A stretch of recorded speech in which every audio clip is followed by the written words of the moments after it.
At today's mental hygiene budget hearing, NYSARC called for an increase in Medicaid funding if the minimum wage does indeed go up to $15 an hour as the governor is seeking.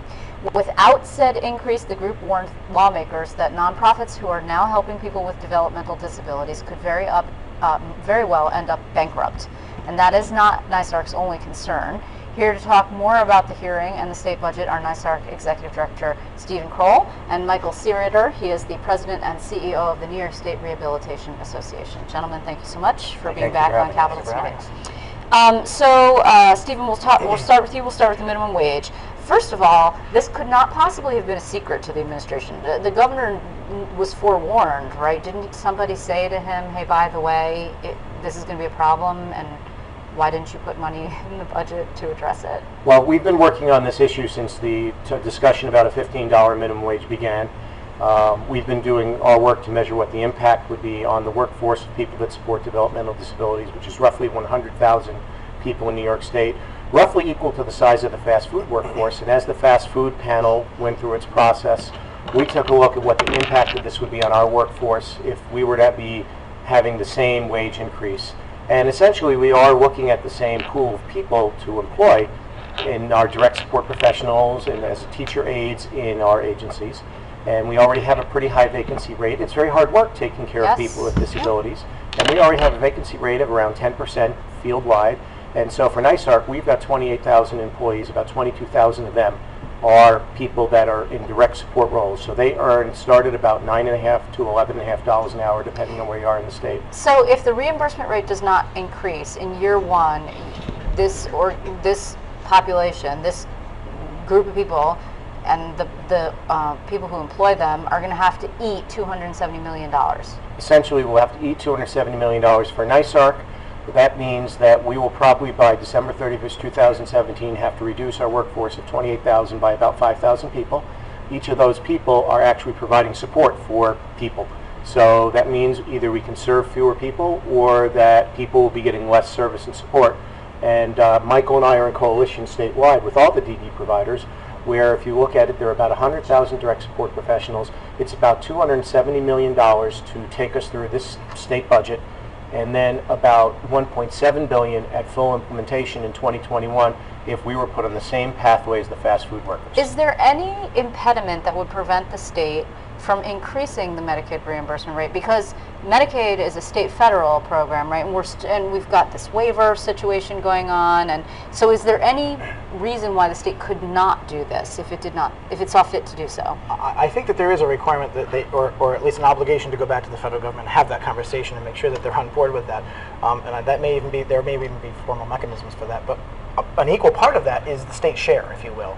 And that's what is so bewildering, I think, about the proposal that has been put forward is there's a recognition, as Steve talked about, dating back now for working on the better part of a year where we've been talking about the responsibility of the state of New York when it comes to these kinds of supports and services, a statutorily mandated responsibility for people with specifically with developmental disabilities and other disabilities to provide services and supports.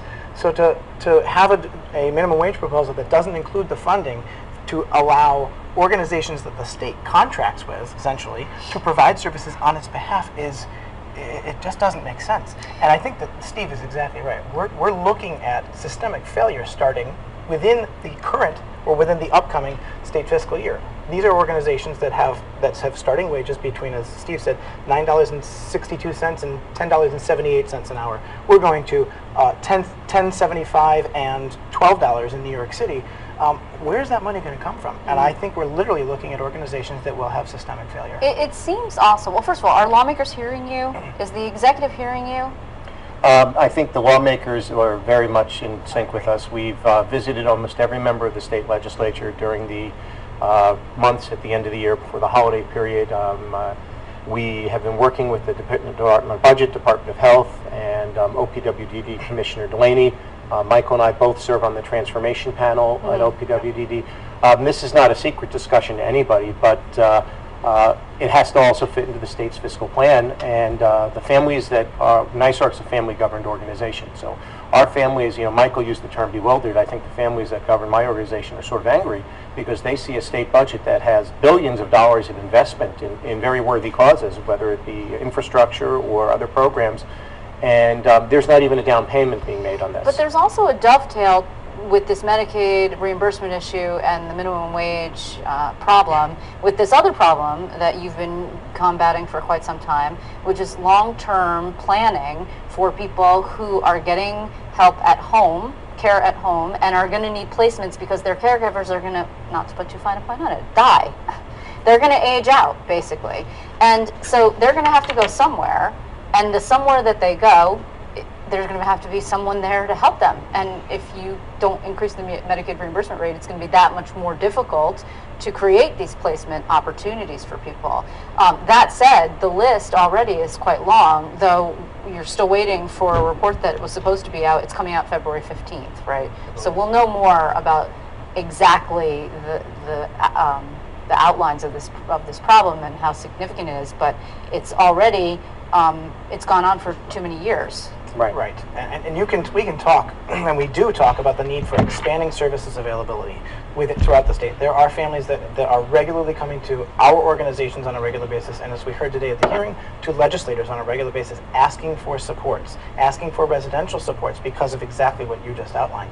But taking that out, we need to consider that we also need to have people who provide those kinds of supports, and that's what makes the minimum wage such an immediate threat, I think, to the field, and not just to the field of developmental disabilities, but across the spectrum of not-for-profit organizations that contract with the state to provide services on behalf of them. So, Steve, before we run out of time, what are you looking for in terms of, what is the community looking for in terms of the long-term care problem and list management? I mean, you want to get to zero. You've got a waiting list of 11,000 families, is that correct at this point? Yes, roughly 11,000 people we're looking for support, and that compares to roughly 38,000 people that are now receiving that kind of support. So percentage-wise, it's very large. So there are really three things. Number one, there needs to be the money to pay the wages, as Michael said, and also the money to pay for the support of these folks. Then number two, there needs to be development of new opportunities. Right now, we're not building any new homes. It's difficult to build them. Really, what happens is when someone passes away or for some other reason leaves a home, we can put somebody else in there. That's not going to take care of 11,000 people. And so these are people that come and testify at hearings, and whether it's us or the lawmakers, that we go and we console them, and they're in tears, and we give them hugs. So, like you said, it's got to go to zero. But the other thing is there has to be a better process. Right now, the process is geared towards getting to know.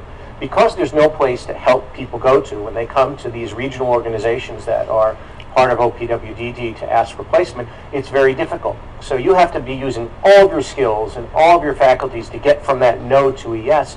They've got to turn the place upside down from a cultural perspective, say, these folks need support, we have to figure out how to get them support, and we're not going to stop trying different ideas until we get them there. Okay, so unfortunately we're out of time. We have had conversations previously on this show about some of these issues, and we will continue to pay attention to them because it is a population that unfortunately often gets left out of the conversation. So thank you so much for your time, both of you. I do appreciate it. Thank you, Leslie.